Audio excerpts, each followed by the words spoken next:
दोस्तों, मेरा नाम है रवि गुप्ता और मैं रीजनिंग ड्राइंग गुप्ता क्लासेज में आप सभी का स्वागत करता हूं। इससे पहले मैंने अपनी पिछली वीडियो में आपके एनएमएस के प्रैक्टिस सेट 1 के मैथ सेक्शन को कंप्लीट किया था। आइए चलते हैं अब एनएमएस के प्रैक्टिस सेट 1 के सेट सेक्शन की ओर, जिसकी शुरुआत में पहले मैथ से करना चाहूँगा। आइए देखते हैं मैथ्स का सवाल नंबर 101 या आपके प्रैक्टिस सेट का सवाल नंबर 101।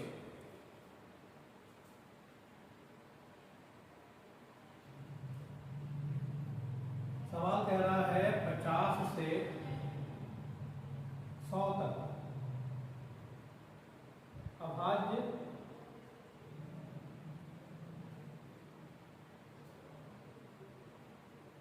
संख्याएं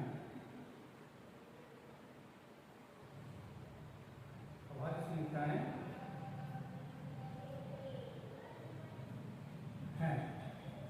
जैसे कि सवाल यहाँ से कह रहा है कि 50 से 100 तक सभी अभाज्य संख्याएं हमें बतानी है। स्टूडेंट्स, मैं आपको एक चीज़ बताता हूँ आज, आप लोग इस चीज़ को याद कर लीजिएगा, ठीक है, कि 1 से 100 तक अभाज्य संख्याएं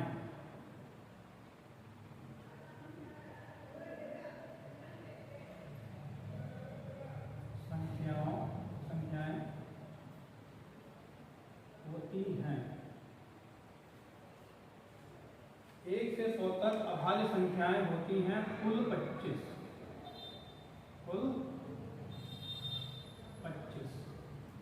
ठीक है।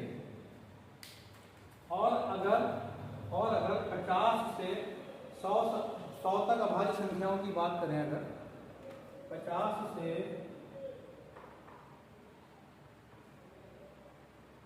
100 तक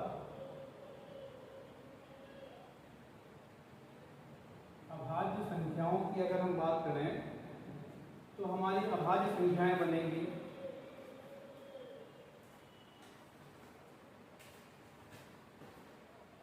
पहली हो जाएगी 53, 53, फिर हो जाएगी 59, 61, 67, फिर 71, 73, 79, 83, 89 और 97। काउंट कर लीजिए, 1 2 3 4 5 6 7 8 9 10। ये हमारी क्या है, 50 से लेकर 100 तक अभाज्य संख्याएं हैं। आप अगर स्क्रीनशॉट लेना चाहते हो तो ले लीजिए।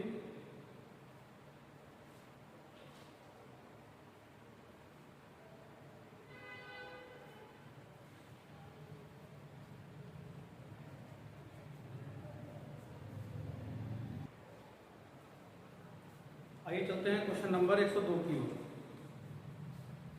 क्वेश्चन नंबर 102 में पूछ रहा है प्रथम दो अभाज्य संख्याओं का योग। कह रहा है प्रथम दो अभाज्य संख्याओं का योग। स्टूडेंट, जो सबसे छोटी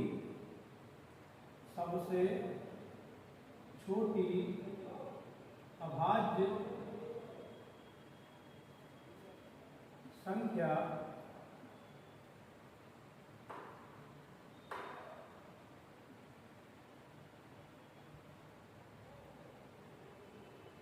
दो होती है।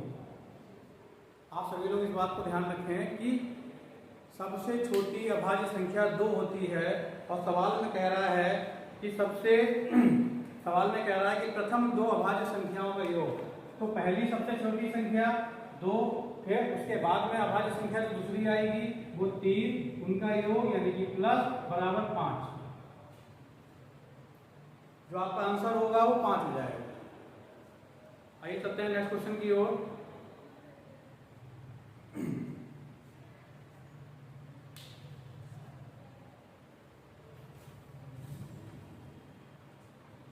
क्वेश्चन नंबर 103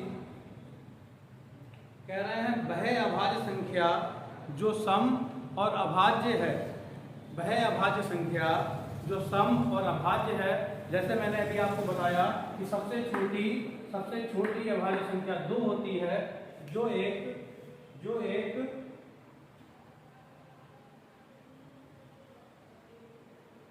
सम संख्या भी है,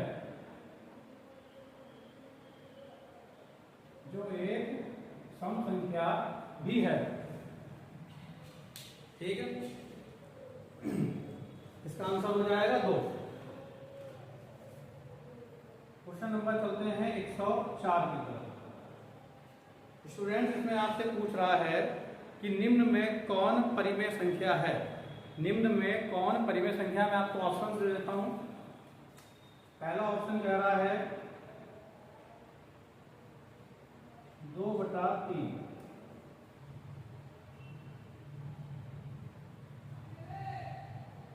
दूसरा ऑप्शन है 2/0। थर्ड ऑप्शन हमारा जो है 1/5। और फोर्थ ऑप्शन है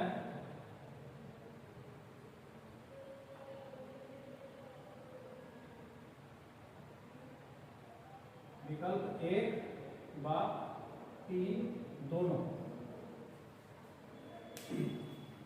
अगर मैं परिमेय संख्या की बात करूं तो देखिए स्टूडेंट, परिमेय संख्याएं वो होती हैं, ठीक है। पहली बात, परिमेय संख्या की अगर मैं बात करूं तो परिमेय संख्या हमारी क्या होती है, P/Q के रूप में होती है, जिसमें Q हमारा कभी भी 0 नहीं हो सकता, जिसमें Q हमारा कभी भी 0 नहीं हो सकता। ठीक, अब इसमें देखिए, इसकी अगर हम बात करें तो ये हमारे P/Q के रूप में है, यहाँ पे भी P/Q के रूप में है, यहाँ पे भी P/Q के रूप में है। बट एक चीज क्या है, मैंने अभी आपको क्या बोला था,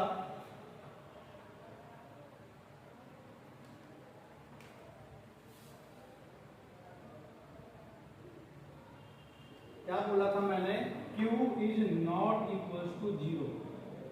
क्या होगा, Q कभी भी 0 नहीं आ सकता, Q कभी भी 0 नहीं आ सकता।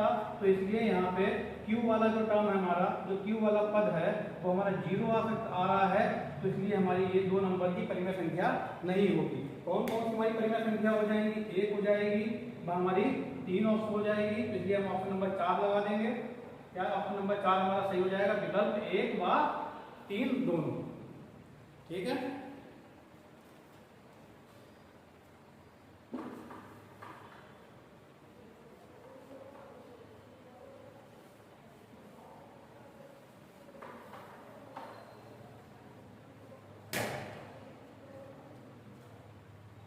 Question number 112, sorry question number 106। Question number 106 कह रहा है 10/12 का सरलतम रूप।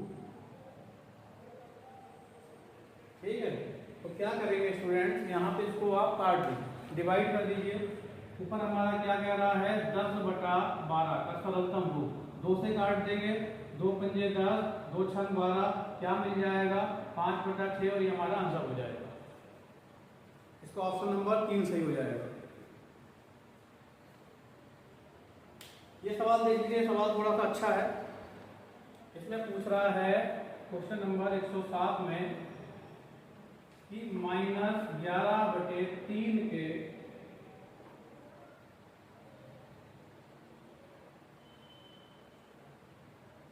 समतुल्य संख्या।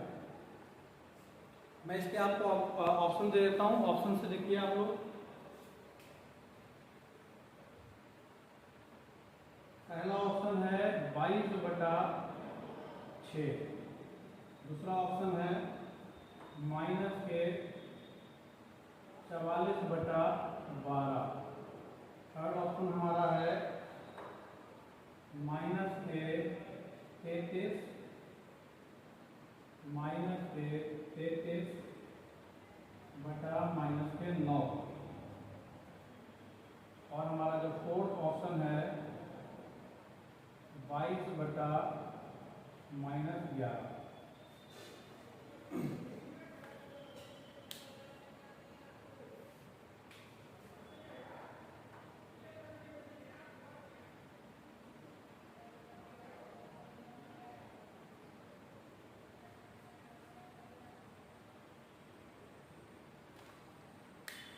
देखिए इसमें कह रहा है कि माइनस के 11/3 के समतुल्य क्या है। समतुल्य की अगर हम बात करें इक्विवेलेंट होता है, इसको हम समकक्ष भी कह सकते हैं, इसको हम समकक्ष भी कह सकते हैं यानी समीप, ठीक है।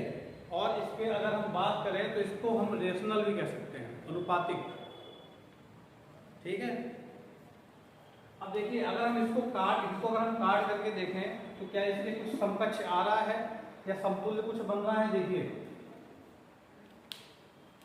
2 से काटेंगे 11, 2 से काट देंगे 3, 11/3, लेकिन क्या आना चाहिए माइनस के 11/3, नहीं हो रहा है, पहला ऑप्शन गलत।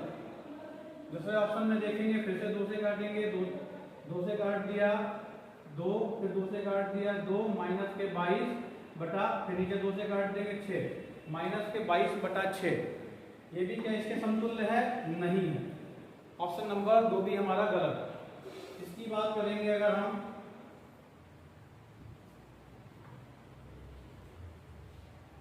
इसकी बात करते हैं, माइनस से माइनस कट गया,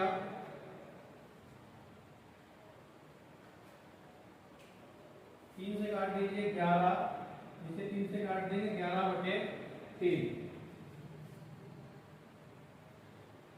क्या हो जाएगा हमारा 11/3।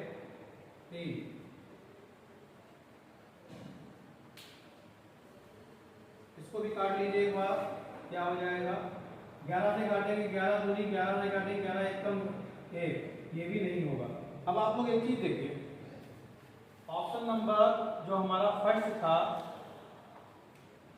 इसको मैंने काट दिया था, इसको क्या करिए, इसको जो ऑप्शन नंबर 1 है इसको भी सही कर लीजिए, और ऑप्शन नंबर जो 3 है इसको भी सही कर लीजिए। दोनों ही हमारा 11/3 और 11/3 आ रहा है। यहाँ पे ऑप्शन जो है मिसमैच हो रहे हैं, ठीक है। जो हमारा आंसर होगा वो 11/3 होगा, जो आंसर होगा वो 11/3 होगा, बट यहाँ पे ऑप्शन 1 व 3 बोथ दोनों ही सही होंगे, ठीक है।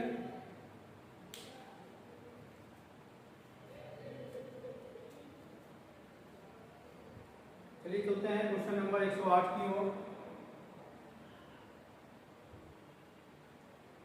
दो परिमेय संख्याओं के बीच परिमेय संख्याएं होती हैं। क्या कह रहे हैं? दो परिमेय संख्याओं के बीच परिमेय संख्याएं होती हैं। क्या होती हैं बेटा? अनंत होती हैं। दो परिमेय संख्याओं के बीच परिमेय संख्याएं अनंत होती हैं, अनगिनत होती हैं, असीमित होती हैं, ठीक है। तो इसका आंसर क्या हो जाएगा? अनंत। अनंत आंसर हो जाएगा 108 का। ऐसा क्यों होता है? क्योंकि जब भी दो परिमेय संख्याओं के बीच में परिमेय संख्याएं निकाली जाती हैं तो कोई भी संख्या कभी भी निकाली जा सकती है। यदि मैं आपसे कहूं कि दो परिमेय संख्याओं के बीच कभी भी कोई भी एक अपरिमेय संख्या निकाली जा सकती है, पर हमेशा ही निकाली जा सकती है, इसीलिए दो परिमेय संख्याओं के बीच परिमेय संख्याएं अनंत होती हैं, ठीक है। क्वेश्चन नंबर 109, दो लगातार विषम संख्याओं का अंतर। दो लगातार विषम संख्याओं का अंतर स्टूडेंट्स आपने पढ़ा होगा। विषम संख्याएं हमारी क्या होती हैं और कहाँ से शुरू होती हैं? विषम संख्याएं हमारी विषम संख्याएं हमारी 1 से शुरू होती हैं और अनंत तक जाती हैं, जैसे 1, 3, 5, 7, 9, 11, 13, 15, 17, 19, 21, 23, ठीक है। इस तरह से हम कहाँ तक चले जाते हैं? अनंत तक चले जाते हैं।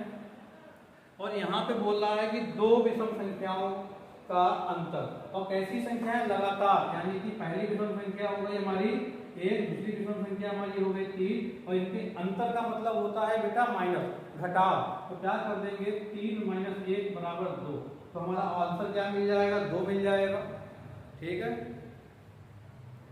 इसी परिमेय संख्या के समतुल्य परिमेय संख्याएं होती हैं, तो बेटा ये भी हमारा अनंत होती हैं। क्वेश्चन नंबर 110 क्या कह रहे हैं? क्वेश्चन नंबर 110 में कह रहे हैं किसी परिमेय संख्या के समतुल्य परिमेय संख्याएं होती हैं। कैसी होती हैं? अनंत होती हैं। तो 110 का भी अनंत हो जाएगा।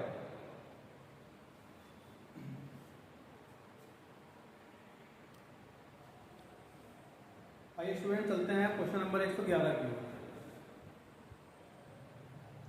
तो क्वेश्चन नंबर 111 है, इसमें कह रहा है वह छोटी से छोटी संख्या कौन है जिसे किसी भी सम संख्या में जोड़ने या घटाने पर विषम संख्या प्राप्त होगी।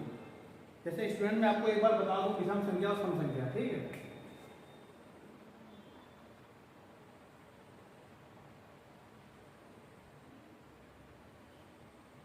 सम संख्याएं हमारी 2, 4, 6, 8, 10 इनफाइनाइट तक, ठीक है। इसी प्रकार विषम संख्याएं हमारी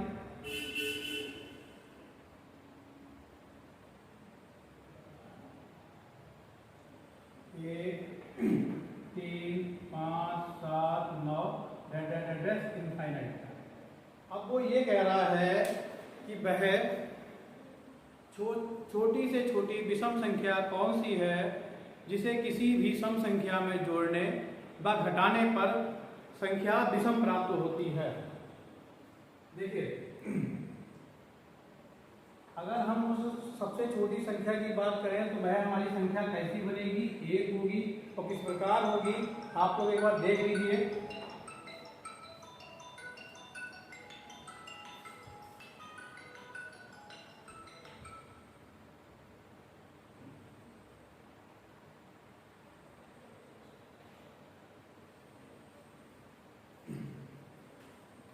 वह संख्या कौन सी होगी, 1 होगी। आप लोग देख लीजिए कैसे होगी। अगर हम सम संख्या 2 को लेते हैं, अगर हम सम संख्या 2 को लेते हैं, चाहे इसमें हम जोड़ दें, 1 जोड़ दें, तब भी हमारी संख्या विषम प्राप्त होती है, ठीक है। और इसी सम संख्या में अगर हम 1 घटा भी देते हैं तब भी हमारी संख्या विषम प्राप्त होती है। अतः वह छोटी से छोटी विषम संख्या 1 होगी जो किसी भी सम संख्या में जोड़ देने या घटा देने पर संख्या विषम प्राप्त होती है। क्या हो जाएगा, आंसर 1 हो जाएगा हमारा। अगला क्या कह रहा है, 112। क्वेश्चन नंबर 112 में कह रहे हैं कि 2 अंकों की सबसे छोटी अभाज्य संख्या है। अब स्टूडेंट इसमें आपके ऑप्शन दिए हुए हैं। पहला ऑप्शन 10 है, दूसरा ऑप्शन 11 है, third option 13 and fourth option, जो फोर्थ ऑप्शन है वो हमको 19 बोल रहा है। बट उसने हमको क्या बोला, वो हमसे कह रहा है कि 2 अंकों की सबसे छोटी अभाज्य संख्या, 2 अंकों की सबसे छोटी अभाज्य संख्या।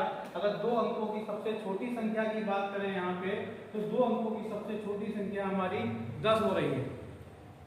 यहाँ पे अगर हम देखें तो 2 अंकों की सबसे छोटी संख्या हमारी 10 हो रही है, लेकिन वह सवाल में कह रहा है अभाज्य संख्या। अभाज्य संख्या वह होती है जो किसी भी से भी नहीं कटती, या आसान शब्दों में कहें तो वह संख्या जो सिर्फ और सिर्फ खुद से कटती है अभाज्य संख्या कहलाती है। जैसे कि यहाँ पे हमारी सबसे छोटी अभाज्य संख्या 11 है, तो हमारा क्या हो जाएगा, ऑप्शन नंबर 2 हमारा सही हो जाएगा। चलते हैं क्वेश्चन नंबर 113 की ओर।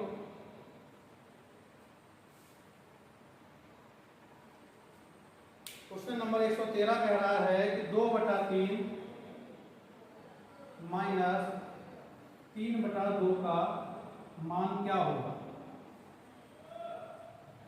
स्टूडेंट्स आप लोग इसको 2 तरीके से कर सकते हैं।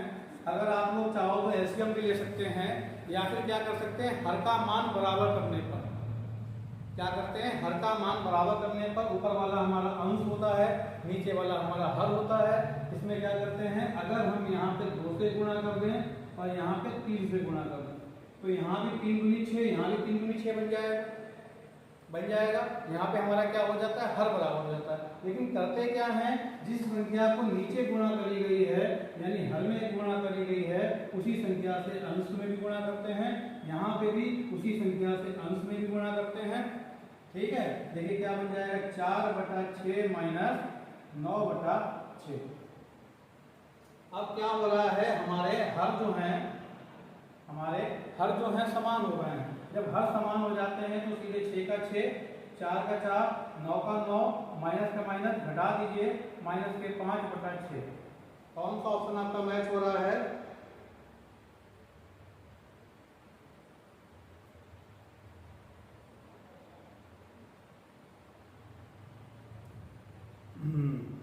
स्टूडेंट्स यहाँ पे मिसप्रिंट है, यहाँ पे प्लस कर लीजिए आप लोग। जैसे ही आप लोग यहाँ पे प्लस करेंगे, यहाँ पे भी प्लस हो जाएगा, यहाँ पे भी प्लस हो जाएगा, और ऑप्शन हमारा मैच हो जाएगा 13/6 से। सॉरी, इसमें थोड़ा सा मिसप्रिंट हो गया था, मुझे माइनस लग रहा था। अगर माइनस होता तो इस तरीके से हो जाता, अदरवाइज प्लस है तो 13/6 हमारा आ जाएगा। ठीक है, क्वेश्चन नंबर 114 देखते हैं।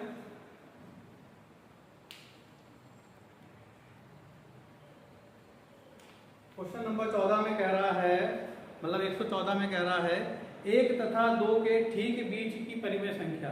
स्टूडेंट्स, कभी भी ठीक बीच की परिमेय संख्या पूछी जाए तो आप क्या करेंगे? प्रथम संख्या, पहली संख्या व दूसरी संख्या दोनों के बीच में योग व 2 से भाग, क्या हो जाएगा? 3/2, खत्म। क्या है? 1 तथा 2 के बीच परिमेय संख्या हमारी कितनी आ जाएगी? 3/2, ऑप्शन नंबर 2। ठीक है,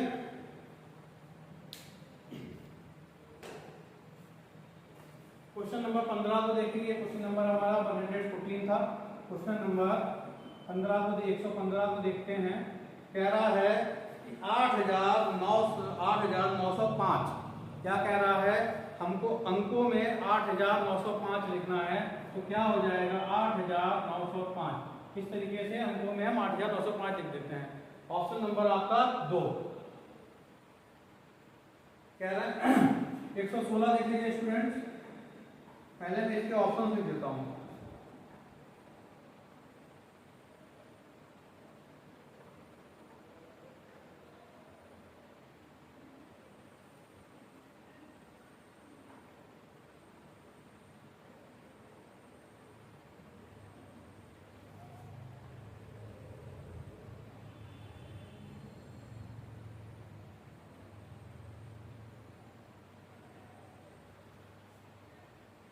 अब सवाल सुन लीजिए। कह रहा है -3 से बड़ी परिमेय संख्याएं। हो सकता है यहाँ पे 8 भी हो सकता है, या माइनस का 3 भी हो सकता है। अगर माइनस का 8 भी है तब भी यहाँ पे क्या है? ये सभी हमारी परिमेय संख्याएं सभी बड़ी हैं। इससे -8 से भी बड़ी है, -3 से भी बड़ी है। क्यों? क्योंकि माइनस में जितनी बड़ी गिनती होती है उसका मान उतना ही छोटा होता है। आप लोग इस बात को ध्यान रखिएगा कि माइनस में जो गिनती जितनी बड़ी जाएगी उसका मान उतना ही छोटा रह जाएगा। ठीक है, तो आपका आंसर हो जाएगा यह है सभी। क्वेश्चन नंबर 117 को देख लीजिए।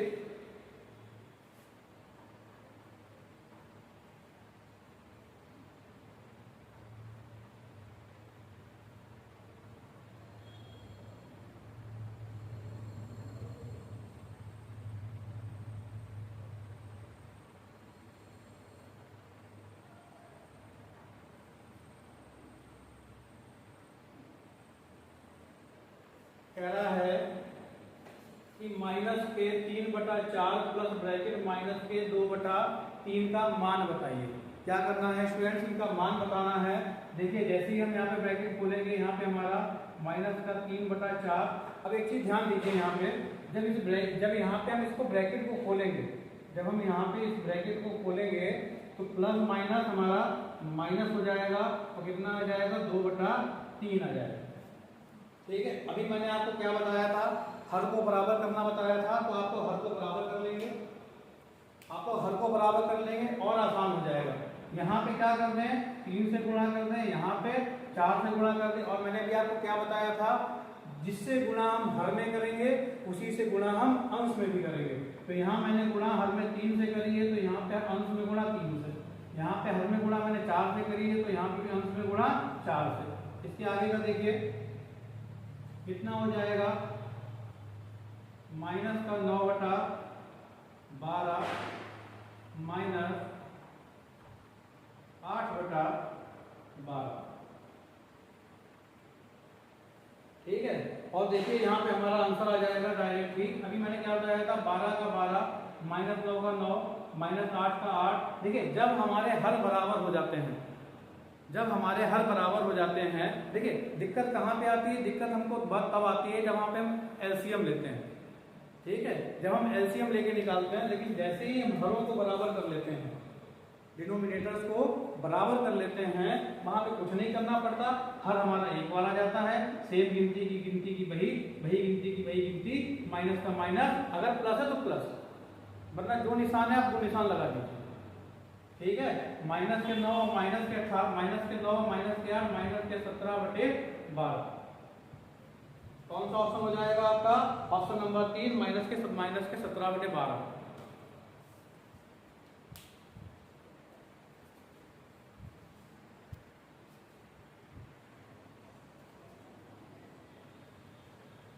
आइए चलते हैं क्वेश्चन नंबर 118 की ओर।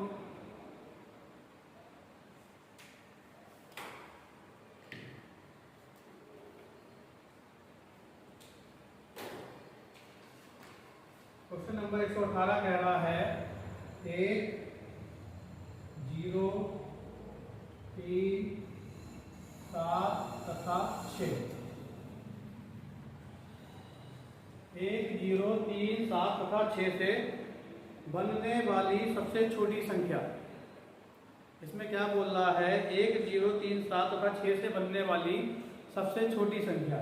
स्टूडेंट मैं आपको एक बात बताता हूं कि अगर आपको सबसे बड़ी संख्या बनानी है, अगर आपको सबसे बड़ी संख्या बनानी है तो आपको चलना है अवरोही क्रम में। कैसे चलना है आपको, अवरोही क्रम में। और अगर आपको सबसे छोटी संख्या बनानी है तो आपको चलना है आरोही क्रम में। अवरोही क्रम क्या होता है, अवरोही क्रम होता है पहले सबसे बड़ी, फिर छोटी, फिर छोटी, फिर छोटी, फिर सबसे छोटी। और आरोही क्रम क्या होता है, आरोही क्रम में होता है छोटे से बड़े की ओर, पहले छोटी, फिर उससे बड़ी, फिर उससे बड़ी, फिर उससे बड़ी, फिर इस तरीके से सबसे बड़ी। ठीक है, तो यहाँ पे बोल रहा है, मैं आपको यहाँ पे बड़ी और छोटी दोनों ही संख्याएं बताऊंगा। हालांकि इसमें पूछा गया है कि सबसे छोटी संख्या, तो अगर हम इसको पहले सबसे बड़ी बनाते हैं, सबसे बड़ी बनाते हैं, और सबसे बड़ी संख्या बनाने के लिए मैंने आपको क्या बताया कि क्या करना है, उसका अवरोही क्रम करना है। अवरोही क्रम यानी कि पहले सबसे बड़ी, अब सबसे बड़ी संख्या हमारी 7, उसके बाद 6, उसके बाद 3, फिर 1, फिर 0। ये हमारी हो गई सबसे बड़ी। और ये सबसे बड़ी किनकी है, इन अंकों के द्वारा निर्मित सबसे बड़ी संख्या है, इन अंकों के द्वारा निर्मित सबसे बड़ी संख्या है। अब हम इन अंकों से बनाएंगे सबसे छोटी, अब हम इन अंकों से छोटी बनाएंगे। अभी मैंने आपको क्या बताया, अभी मैंने आपको बताया था कि जब भी सबसे छोटी संख्या बनाते हैं तो क्या करना है, आरोही क्रम में लिखना है। क्या करना है, आरोही क्रम में लिखना है। अब आप लोग एक चीज देखो, मैं आपको इसमें एक चीज पहले बताऊंगा। देखिए सबसे बड़ी संख्या आ गई, अब इसको हम सबसे छोटी बना रहे हैं तो आरोही क्रम में लिखना है 0 1 3 6 7। आप लोग मुझे कमेंट में बताइएगा कि ये संख्या मैंने सही लिखी थी। देखिए अभी मैंने आपको क्या बोला था कि अगर सबसे बड़ी संख्या बनानी है तो उसमें अवरोही क्रम में जाना है, सबसे छोटी संख्या बनानी है तो आरोही क्रम में जाना है। तो मैंने इसको आरोही क्रम में कर दिया, सबसे पहले सबसे छोटी, उसके बाद फिर बड़ी, फिर उसके बाद बड़ी, उसके बाद बड़ी। तो आप लोग एक चीज ध्यान रखें, और किसी भी संख्या में, यदि किसी भी संख्या के स्टार्टिंग शुरू में अगर 0 है तो वह संख्या मान्य नहीं है, वह संख्या मान्य नहीं है। क्योंकि इस संख्या की बात करें 5 अंकों की बनानी है, तो जैसे ही मैंने 0 को यहाँ पे लिख दिया तो 0 हमारा क्या हो गया, हट गया, क्योंकि 0 की वैल्यू कुछ भी नहीं है यहाँ पे। तो संख्या हमारी केवल रह गई है 4 अंकों की। क्या रह गई है, 4 अंकों की, क्योंकि किसी गिनती के बिना 0 का कोई भी महत्व नहीं होता है। तो इस प्रकार हमारी इन 5 अंकों से सबसे छोटी संख्या क्या बनेगी स्टूडेंट, देखो पहले तो हमें सबसे छोटी संख्या 1 लेनी है, उसके बाद 0, फिर 3 6 7। अब यहाँ क्या है, सबसे छोटी संख्या, सबसे छोटी संख्या। इसकी है 10376 से बनने वाली सबसे छोटी संख्या है। और ये आपका ऑप्शन हो जाएगा, ऑप्शन नंबर आपका हो जाएगा 2। इसको टिक कर दीजिए, इसको मैंने टिक किया है। फिर कह रहा है 119। 119 में क्या कह रहा है, सेम इसी तरीके से आपको करना है कि 8 0 3 9 तथा 5 से बनने वाली 5 अंकों की सबसे बड़ी संख्या।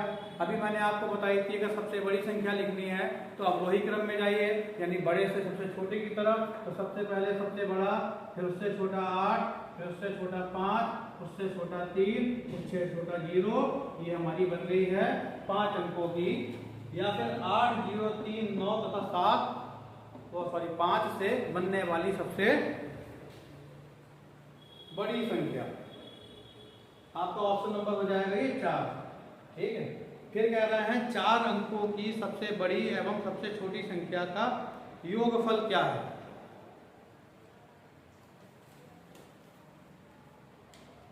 क्या कह रहे हैं, 4 अंकों की सबसे बड़ी एवं सबसे छोटी संख्या का योगफल। स्टूडेंट 4 अंकों की जो होती है,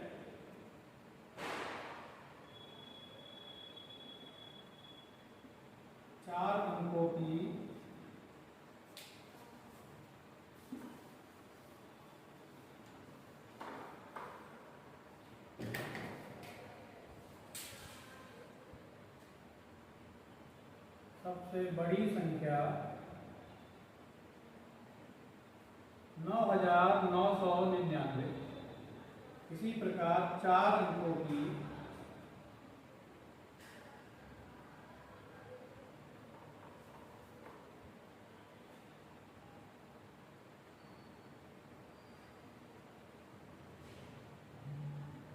सबसे छोटी संख्या 1000। क्या कह रहा है हमें, इसका क्या कह रहा है, इसमें हमें इसका योग बताना है। क्या कह रहा है, इसमें हमें इसका योग बताना है। योग कर दीजिए, क्या आ जाएगा 9 9 9। अब देखो बेटा 9 9 9 9 और 1 10। आपका ऑप्शन नंबर 3। यहाँ पे आपके मैथ के साथ स्टूडेंट सही चलते हैं आपके जीएस के प्रश्नों की ओर, जो प्रश्न नंबर 51 से शुरू है। प्रश्न नंबर 51 कह रहा है पीली क्रांति का संबंध किससे है। तो बेटा पीली क्रांति का संबंध तिलहन उत्पादन से है। इसी प्रकार से जो श्वेत क्रांति है उसका संबंध दुग्ध उत्पादन से। ठीक है। जो नीली क्रांति है उसका संबंध मत्स्य उत्पादन से है। एक भूरी क्रांति भी होती है जिसका संबंध कोको उत्पादन से है, चॉकलेट जैसे पदार्थ। ठीक है। क्वेश्चन नंबर 52 में आते हैं। हरित क्रांति शब्द का प्रयोग सर्वप्रथम किसने दिया। हरित क्रांति शब्द का प्रयोग सर्वप्रथम बेटा डॉक्टर विलियम बेड ने दिया। ये हमारा ऑप्शन नंबर 3 सही हो जाएगा। कह रहा है निम्न का मिलान कीजिए, वैज्ञानिक का नाम, फिर क्षेत्र में योगदान। विक्रम साराभाई इन्होंने दिया है अंतरिक्ष में। डॉक्टर अब्दुल कलाम इन्होंने प्रक्षेपण शास्त्र। सुब्रमण्यम शेखर खगोल विज्ञान। और डॉक्टर हरगोविंद खुराना इन्होंने दिया है अनुवांशिकी कोड। तो इसमें जो हमारा ऑप्शन आएगा तो बेटा सेकंड आ जाएगा। ठीक है। सेकंड आपका क्या होगा, सही उत्तर होगा इसमें। इसरो का मुख्यालय कहाँ है, आप सभी को पता होगा। इसरो का मुख्यालय बेंगलुरु में है। इसरो की स्थापना 15 अगस्त 1969 ईस्वी को हुई थी। और इसके जो वर्तमान में अध्यक्ष हैं वो एस सोमनाथ जी हैं। जो इसके वर्तमान में जो अध्यक्ष हैं वो एस सोमनाथ जी हैं। आइए चलते हैं अगले प्रश्न की ओर।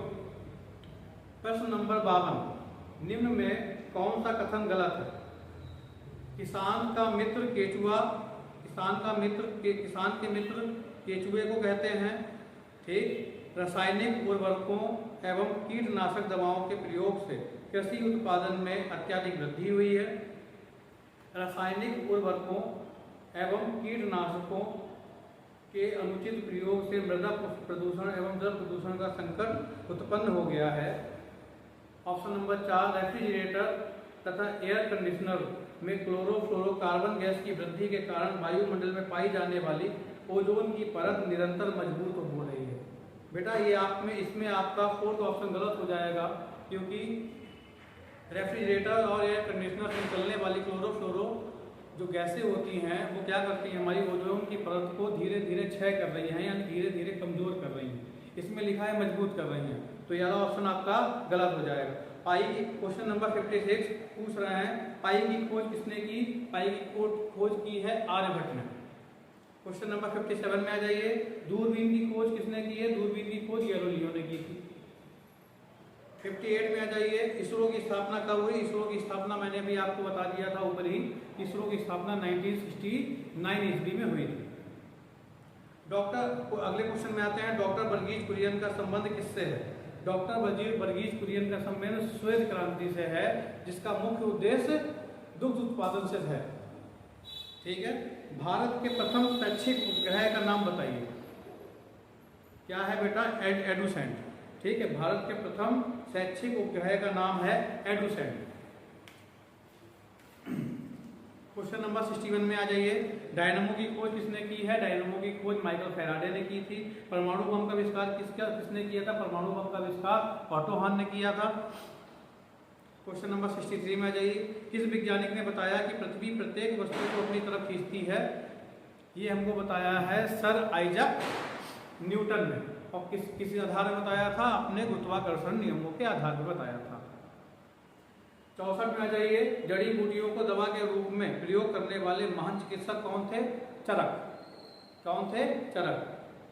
क्वेश्चन नंबर 65 में, वर्ग समीकरण का हल देने वाले प्रथम गणितज्ञ कौन थे? वर्ग समीकरण का हल देने वाले प्रथम गणितज्ञ श्रीधराचार्य थे। और वर्ग समीकरण में आपको लिख के बता दूं तो क्या होती है? ax² प्लस का bx प्लस c, ये हमारी क्या होती है? वर्ग समीकरण। इसको हम वर्ग समीकरण व द्विघात समीकरण भी कहते हैं। ठीक है। इसको हल करने वाले क्या था? इसको हल करने वाले प्रथम गणितज्ञ श्रीधराचार्य जी थे। पौधे की संवेदनशीलता का पता सबसे पहले किस वैज्ञानिक ने लगाया था? इसमें हो जाएगी जगदीश चंद्र बोस। प्रश्न संख्या 67, रोगों से रक्षा हेतु वैक्सीन का निर्माण किस वैज्ञानिक ने किया था? Edward Jenner. किसने किया था? Edward Jenner. प्रश्न संख्या 68 से 74 तक के प्रश्नों में गलत विकल्प बताइए। क्रांति का नाम, क्रांति का संबंध, हरित क्रांति फसल उत्पादन, श्वेत क्रांति दुग्ध उत्पादन, बिल्कुल सही, अभी बताया था मैंने। भूरी क्रांति झींगा मछली उत्पादन, नीली क्रांति मत्स्य उत्पादन। और जो भूरी क्रांति है बेटा, अभी मैंने आपको बताया था कि जो भूरी क्रांति है उसमें क्या किया था? कोको चॉकलेट जैसे उत्पादनों को बढ़ावा देने के लिए करी गई। इसमें क्या दे रखा है? झींगा मछली उत्पादन, जो गलत है। तो आपका गलत ऑप्शन हो जाएगा 3rd वाला। भारतीय क्वेश्चन नंबर 69, भारतीय वैज्ञानिक क्षेत्र, कल्पना चावला अंतरिक्ष विमान, सुब्रमण्यम चंद्रशेखर दर्शन शास्त्री। नहीं बेटा, सुब्रमण्यम चंद्रशेखर जो थे खगोल शास्त्री थे, दर्शन शास्त्री नहीं थे वो। ठीक है, तो इसमें आपका ऑप्शन नंबर 2 गलत हो जाएगा। क्वेश्चन नंबर 70, खोजकर्ता। पेनिसिलिन की खोज करी है अलेक्जेंडर फ्लेमिंग ने। रेडियम की खोज करी है क्यूरी तथा मैडम क्यूरी ने। और ग्रामोफोन जो लिखा हुआ है वोल्टा, बेटा क्या लिखा हो? ग्रामोफोन वोल्टा, यहाँ इसकी खोज एडिसन ने की थी। जो यहाँ पे ग्रामोफोन वोल्टा लिखा हुआ है, इसकी खोज एडिसन ने की थी, तो ये गलत है, तो इस पर हम टिक मार देंगे। क्यों? क्योंकि इसमें गलत को क्या करना है? बताना है, गलत जवाब को चिन्हित करना है, टिक मारना है। क्वेश्चन नंबर 71 में आ जाइए, खोजकर्ता रेडियो मार्कोनी, गुरुत्वाकर्षण की खोज आइजैक न्यूटन। ठीक है। प्राथमिक विद्युत सेल थॉमस एडिसन। गलत बात बेटा, गलत है यहाँ पे। प्राथमिक विद्युत सेल जो दिया हुआ है थॉमस एडिसन, इसका जो था वोल्टा ने किया था। इसका आविष्कार जो था वोल्टा ने किया था। तो ऑप्शन नंबर 3rd हमारा गलत हो जाएगा, जिसको हम टिक मार देंगे।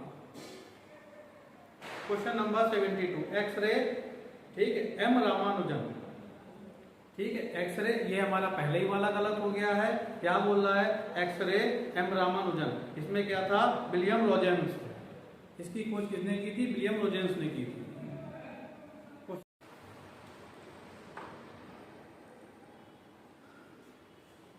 चलिए चलते हैं क्वेश्चन नंबर 73 की ओर।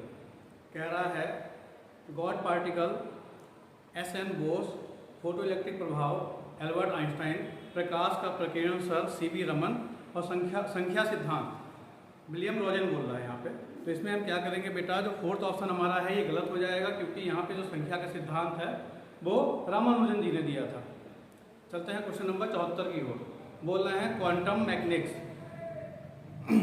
S M Bose. Quantum mechanics जो है एस एम बोस बोल रहा है बेटा, ये वर्नर हाइजेनबर्ग ने दिया था हमको। ये जो क्वांटम मैकेनिज्म का सिद्धांत जो था बेटा, वो वर्नर हाइजेनबर्ग ने हमको दिया था। तो इसका पहला वाला ऑप्शन ही हमारा गलत हो जाएगा। अमेरिका ने परमाणु बम सबसे पहले किस देश पर गिराया था? देखिए बेटा, अमेरिका ने परमाणु बम सबसे पहले हिरोशिमा नागासाकी जापान पे गिराया था, जिसमें अमेरिका ने 2 प्रकार के बम गिराए थे, ठीक है। एक का नाम था फैटमैन और दूसरे बम का नाम था लिटिल बॉय, ठीक है। हालांकि आपको इसकी ज़रूरत नहीं है, फिर भी याद रखिएगा, इस चीज़ को पूछा जा सकता है। तो अमेरिका ने परमाणु बम सबसे पहले किस देश पर गिराया था? जापान पे गिराया था। इसका ऑप्शन नंबर 2 हो जाएगा। अशोक का रुमनदेही अभिलेख कहाँ से प्राप्त हुआ है? लुम्बिनी, नेपाल से हुआ है। अशोक का रुमनदेही अभिलेख कहाँ से प्राप्त हुआ है? लुम्बिनी से प्राप्त हुआ है। धौलावीरा नामक हड़प्पा सभ्यता का स्थल कहाँ स्थित है? बेटा ये इसका ऑप्शन है गुजरात में।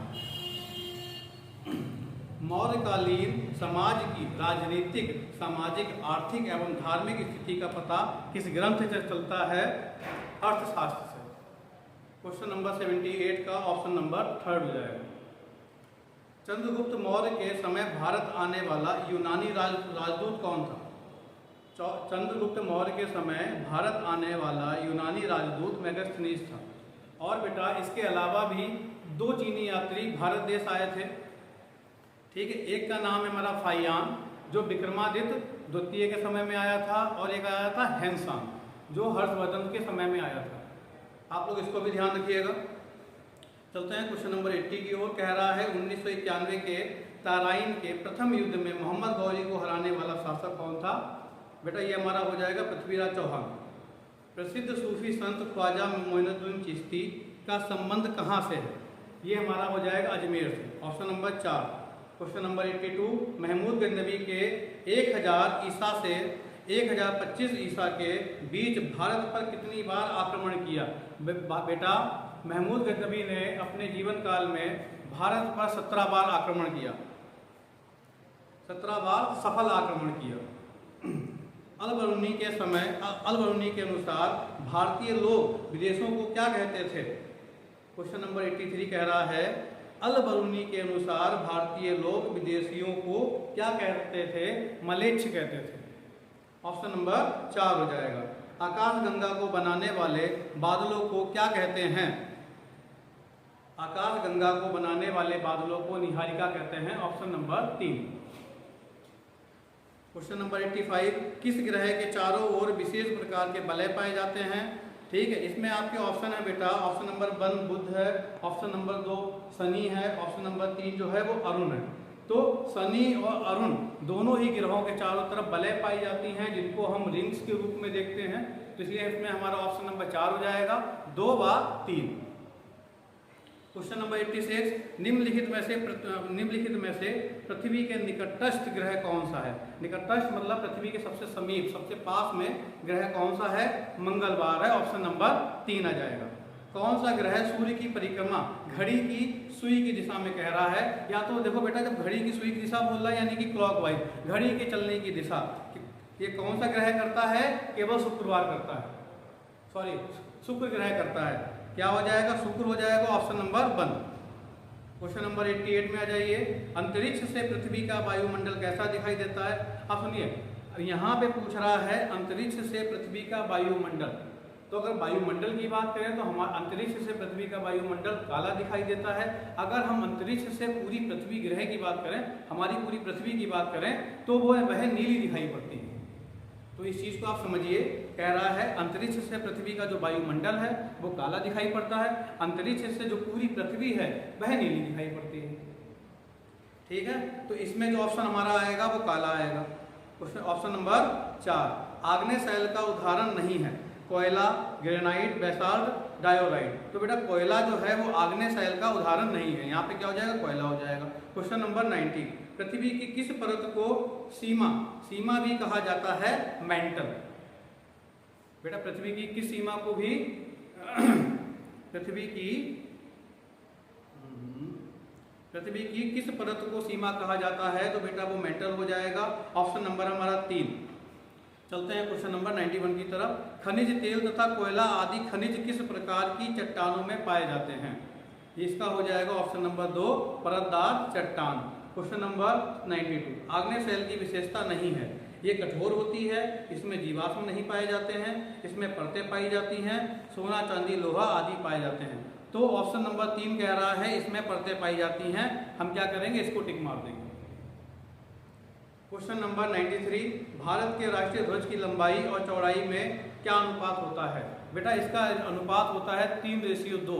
इसमें 3 फुट जो होती लंबाई होती है और 2 फुट चौड़ाई होती है, जिसको हम 3:2 के रूप में लिखते हैं। ऑप्शन नंबर हमारा 2।